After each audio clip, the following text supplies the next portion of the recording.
Well, hello and good day, all of my fellow diecast car fanatics. How you doing? Hope you're all doing well. Today I've pulled out another one of my Corgi diecasts from the Mid and Metal Garage to examine, and this one's a more mainstream model. This is something that they've lots of car companies have done subject matter on. 1957 Ford Thunderbird. And this is one of Corgi's many versions that they have. You may recall over the years, many diecast car manufacturers collaborated with, making diecast cars of various models you see in TV series. Remember in the early 80s, there was a TV series that starred Robert Urich called Vegas, which he played like a private detective, and he had a 57 Ford Thunderbird that he famously used to park in his living room of his house. My brother and I thought that was just the coolest thing in the world. It's like, who wouldn't want to be able to park their car in their living room? Especially if you had a nice car like a 57 Thunderbird. And then later on, Robert Urich went to star on another TV show in the middle 80s called Spencer for Hire, which he had a classic Mustang in that series. So we're going to take a look at this little 57 T-Bird by Corgi, which has a lot of nice little features I'm going to show you here. So this Thunderbird is about as fully dressed as you could get a Thunderbird in 1957. This thing's got the wide white wall tires. You've got the Continental kit on the back that you'll see coming around. And T-Birds could come with two tops. Now, the soft folding top was, of course, the standard top that was built into the car already from the factory. But there was also a removable hard top that usually had like a porthole window on it, or not. Sometimes they didn't. But this car here is shown with the soft top. And by the way, that soft top is removable, and I'll show that to you guys in just a moment here. So let's put the extra light on, which gives us a little better visual clarity here. And we'll bring this in. So I got a little minor paint nick here, unfortunately, on the tail fin.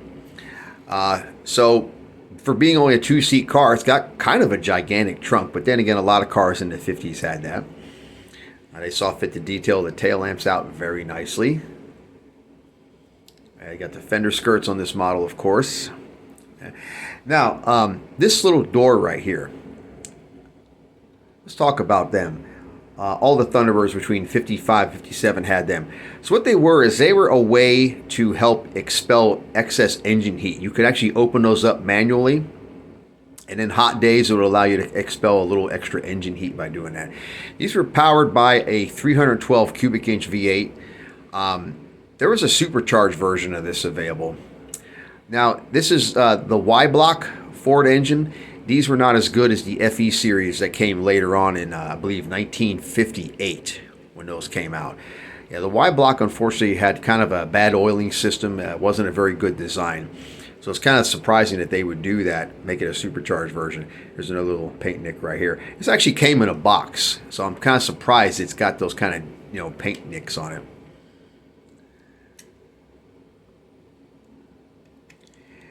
And then this Corgi has a blacked out chassis, and this is actually very accurate rendition. They had this X brace on them back in those days.